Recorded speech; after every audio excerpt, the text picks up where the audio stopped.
안녕하세요. 찰리브라입니다. 여러분들 아시다시피 지금 이제 XRP 소송의 결론에 하루하루 이제 다가가고 있는 현재 시점인데, 자, 그것도 사실 불확실성이 있는데, 거기에다가 파이낸셜 타임스에서 바이낸스 2017년 중국 떠났다 발표, 뭐 수년간 중국 연결고리 은폐, 뭐 지금 요즘에 이제 바이낸스가 가상자산 시장에서 볼륨이 가장 크기 때문에 세계 최대 거래소죠. 그러니까 타겟이 돼 있는 현재 상황에다가 SEC에서 예전에 이제 보이저 관련해서 바이낸스 US가 이제 보이저 거래소 인수한다. 이제 파산 사태를 이제 다시 회복시키기 위해서 그런 얘기도 수면 아래로 살짝 밀어놓은 상황에서 요 근래는 CFTC가 이제 미국 상품선물거래위원회가 급작스럽게 나와서 요즘에 이제 뭐 디테일한 소송에 관련해서 막 태클을 지금 걸고 있는 현재 상황이잖아요. 불확실성이 산재돼 있어요. 지금 현재 상황이. 거기다가 5월 3일 날인가 아마 미국의 금리 발표가 있을 거예요. 그래서 하반기 금리 기조에 관한 그것에 관한 아마 중요한 트리거 포인트가 되는 날짜인데 몇 개가 다 겹쳐 있죠. 불확실성이 엄청 높아요. 근데 한번 1월 달부터 지금까지 이제 3개월 동안 한번 되돌려 보세요. 한번 리와인 해가지고 계속 저점을 올려나가고 있어요. 모든 코인을. 중간에 조금 올려놓고 다시 제자리로 돌려놓은 건 기존, 그럴 때도 있었지만, 가만히 한번 연상을 한번 해보세요. 이런 상황에서 조금씩 계속 올려놓으면, 개인 투자자들은 이 지금 현재 뭐 바이낸스라든가 소송에 관한 불확실성이라든가 이런 상황에서 투자를 미루는 분들도 있거든요. 그래서 방송에서 이것 때문에 무슨 사건이 터져서 폭락장이 올 거라고 이제 하시는 분들도 아마 있을 거예요. 그거는 뭐 개인의 사견이니까. 근데 제 개인적인 기준에는 가랑비에 옷 젖듯이 찔끔찔끔 올려놓고 살짝 내리고, 그렇다고 폭락은 안 시키고, 이거를 계속해서 아마 제가 보기에는 4월 달도 그렇게 되지 않을까 개인적으로. 그래서 저는 이거를 연막이라고 생각하거든요. 그냥 연막이지만 사실 그들의 의도가 분명히 있는 거고. 자, 이 얘기는 이제 여기까지만 하고, 이 얘기는 해야 되겠다. 중국이 가상자산 거래를 용인하지 않는다? 2017년 이래로? 중국 본토에서 어떻게 채굴을 지속적으로 할 수가 있었을까요? 공산당 국가에서 총살 당할 수도 있는데. 그러니까 모든 뉴스는 필터링을 항상 해서 선입견을 버리시고 이제 보셔야 되고, 뭐 리플, SEC 소송 뭐 결과 임박, 뭐 닥사, 시세 변동성 대응, 촉각을 곤두세우고 있어. 뭐 이런 얘기들도 요즘에 이제 미디어에 상당히 많이 나와요. 근데 제가 어저께 이제 뭐 카카오 톡방을 봤는데 거기서 이제 사람들이 지금 뭐라고 얘기를 하냐면, 리플이 SEC한테 이제 뭐 지금 증권이다. 그래서 이게 뭐 명확성이 만약에 나오면 이 상폐될 위기가 있다. XRP가 상폐가 되면 나머지 알트코인들도 대거 상폐될 가능성이 높다. 그래서 시장의 불확실성이 엄청나게 올라갈 가능성이 높다라고 이제 주장들을 되게 많이 해요. 근데 제가 한 번 더 이제 말씀드리는데, 김밥 천국에 보세요. 김밥 천국에 메뉴가 상당히 많아요. 그죠? 선택할 권리가 있고, 자, 메뉴가 상당히 많아요. 뭐 김밥도 뭐 참치김밥 있고, 뭐 야채김밥 있고, 무슨 김밥 있고, 무슨 뭐 제육김밥 있고, 뭐 별게 다 있고, 라면도 막 엄청 많아요. 이렇게 다양한 구성을 해 놔야 선택의 폭이 넓고, 만약에 이 김밥 천국을 중앙정부가 이 김밥 천국을 통해서 이거를 관리한다고 한번 생각을 해보세요. 그럼 사람들이 김밥만 가지고 매출해, 예를 들어서 김밥을 비트코인이라 치고, 김밥 천국이니까 그럼 이거 하나만 가지고 이거를 용인했어요. XRP를 비롯해서 대부분의 알트코인들을 용인하지 않고, 그러면 중장기적으로 세금 확보하는데 좀 문제가, 파이가 좀 줄어들지 않을까요?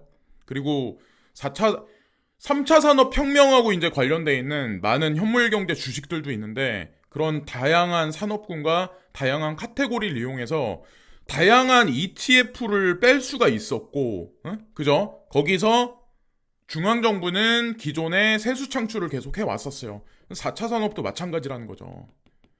구태여 얘를 죽일 필요가 있나?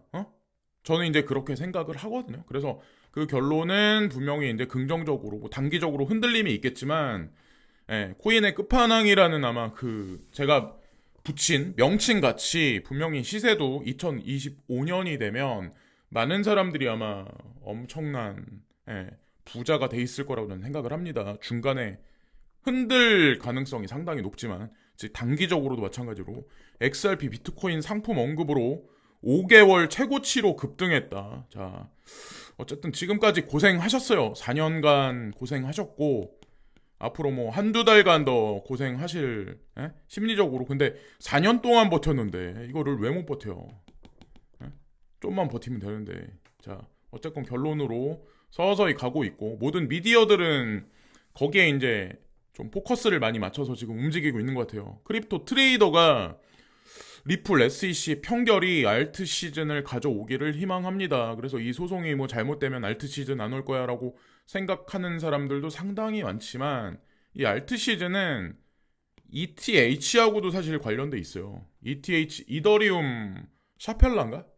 뭐 대규모 업그레이드가 코앞에 지금 현재 있는 상황이잖아요.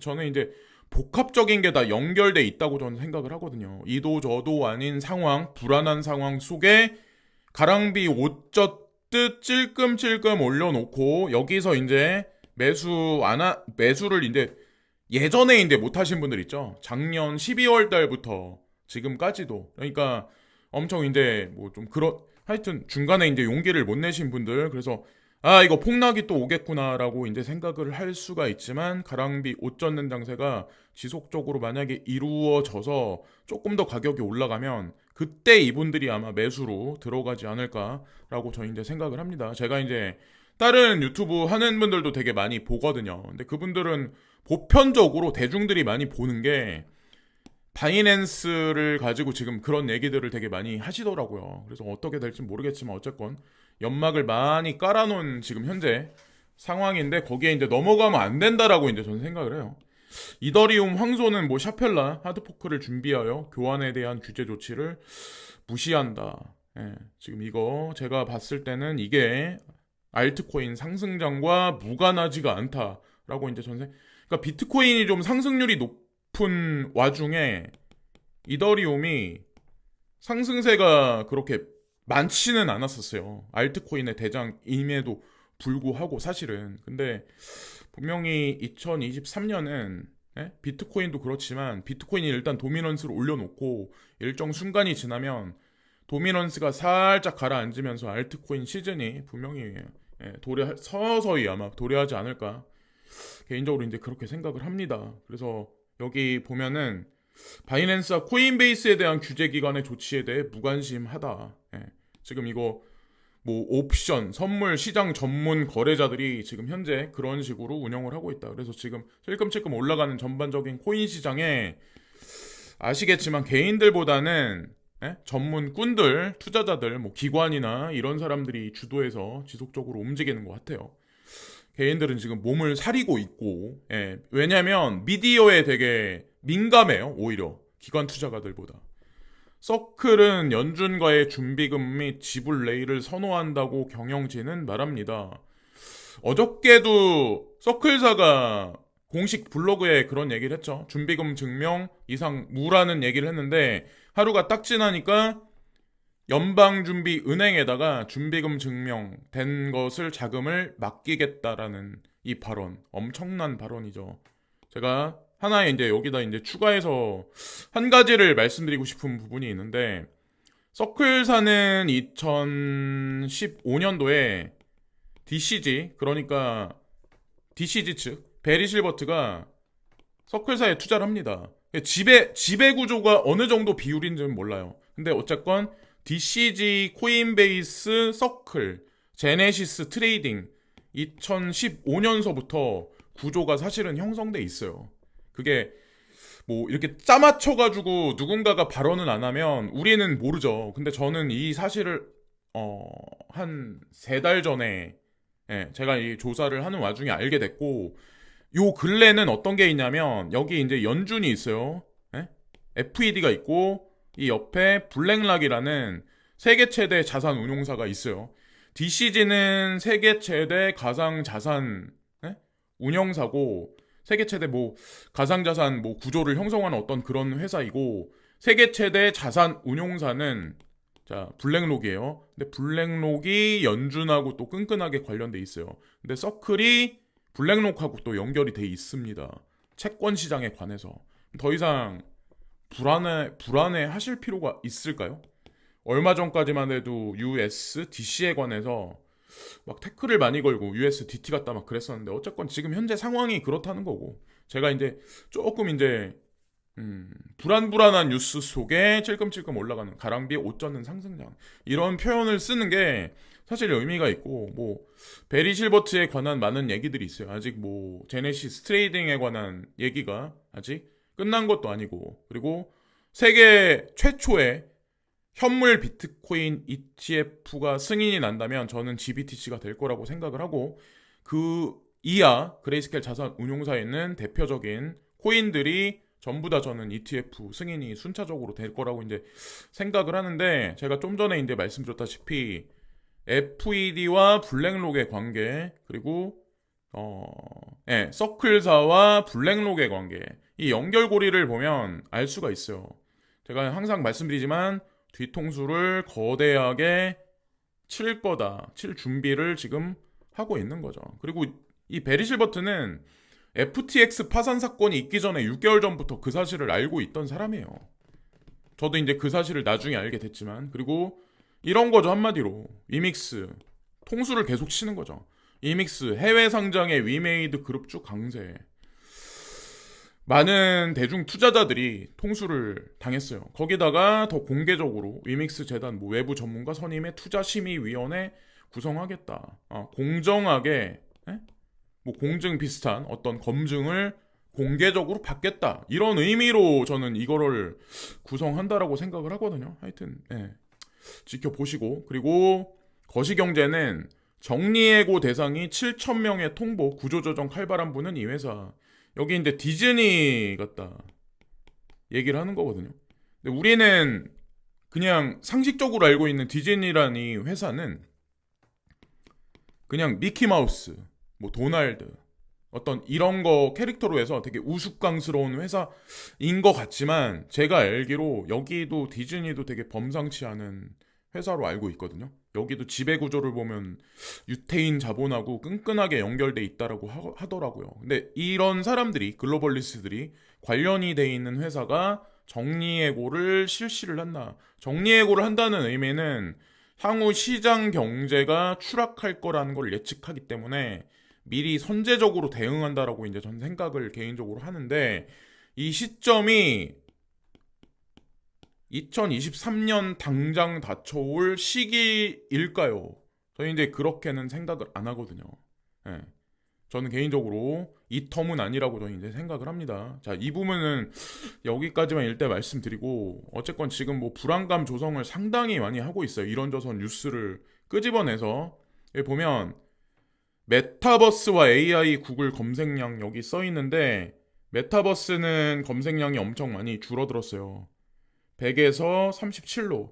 근데 AI 38에서 100으로 오히려 역전돼 있는 현재 상황. 그래서 우리는 메타버스, 뭐 AR 기기, VR 기기에 관한 관심도와 게임 산업에 관해서 그리고 그것과 가상자산 시장과 연결 구도가 체인이 끊어져 버린 현재 상황인데 예측 데이터를 여기 보시면은 메타버스 시장 규모가 2022년 618억 달러에서 자 여기 2027년이 되면 정확히 곱하기 7배가 늘어납니다.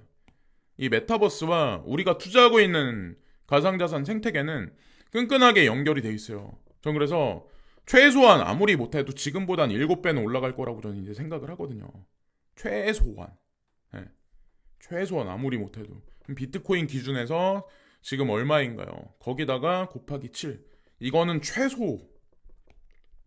어쨌건 각종 위메이드를 비롯해서 각종 게임사들은 엄청나게 아마 이거를 도입하기 위해서 배틀 시스템에 뭐 가상자산을 벌 수 있는 리워드 시스템을 도입을 해서 아마 많은 일들을 할 거라고 이제 저는 생각을 하고, 그리고 연금제도에 관해서 지금 현재 얼마나 지금 시급한지, 내후년엔 초고령 사회 정년 연장 65세 노인 기준 상향 논의 착수. 여기 보면 현재는 만 60세인 법정 정년을 연장하는 방안을 논의하기로 했다. 그래서 5살을 뒤로 확 연장을 하는 거죠. 그러면 국민연금 지급 시한을 또 뒤로 밀어 놓는 거고, 그리고 우리 같은 그 일반 서민들은 이 국민연금을 붓기 위해서 더 일을 해야 되죠. 지금 현재 상황. 그러니까 그냥 미봉책이죠.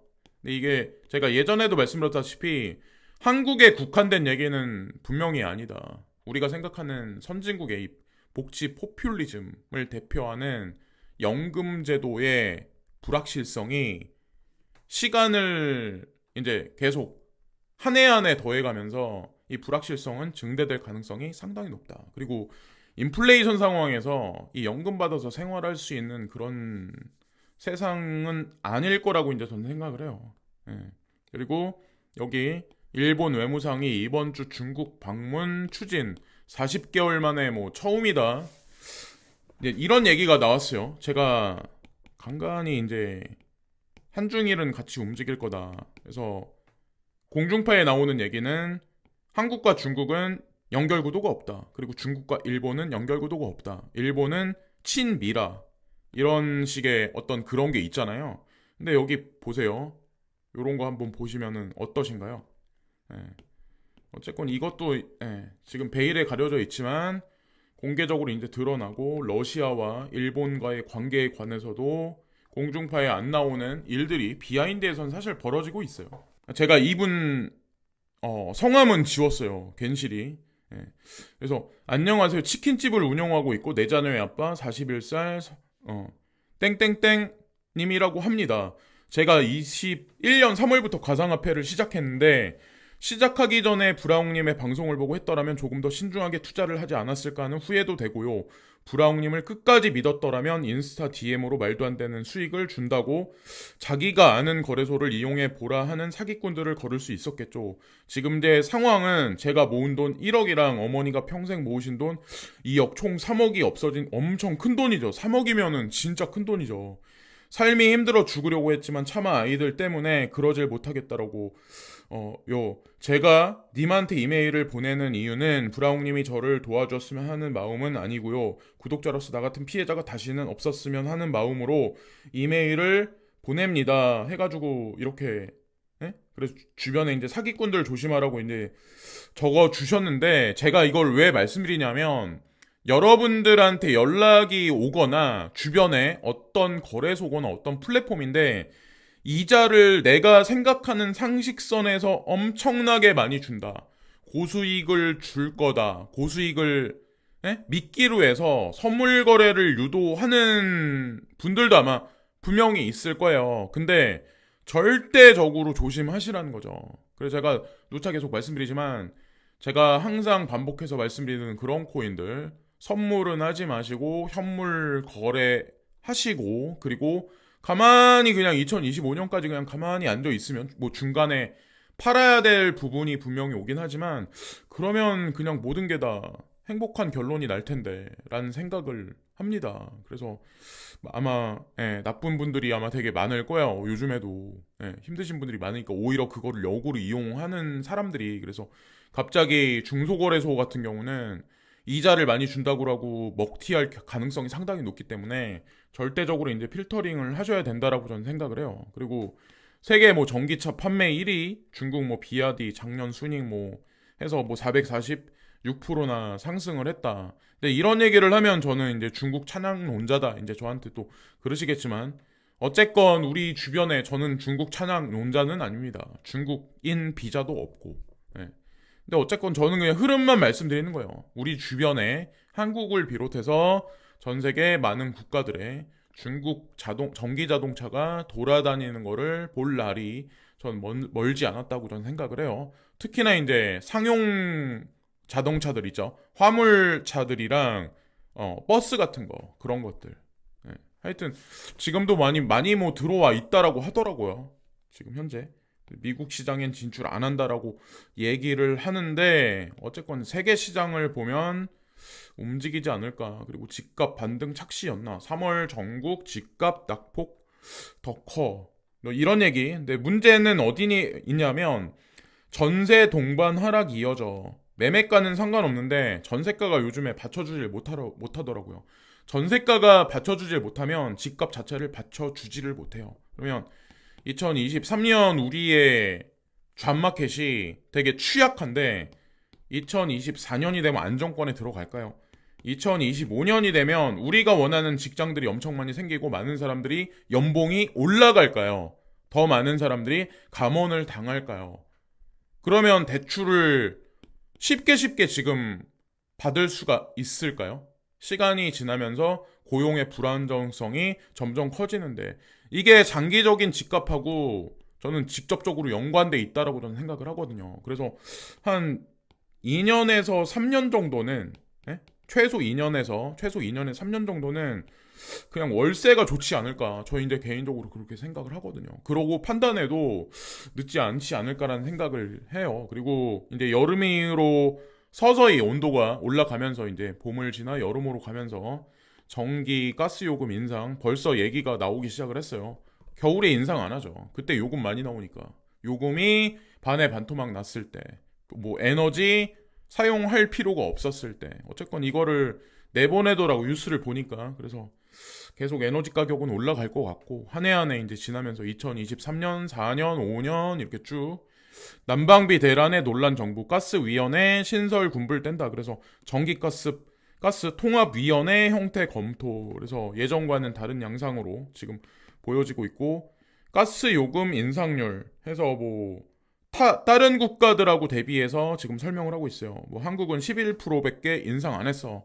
막 이렇게. 근데 미국은 112%, 10배, 영국은 218%, 독일은 112%, 프랑스 66.1% 해서 이런 식으로 지금 얘기를 하고 있습니다.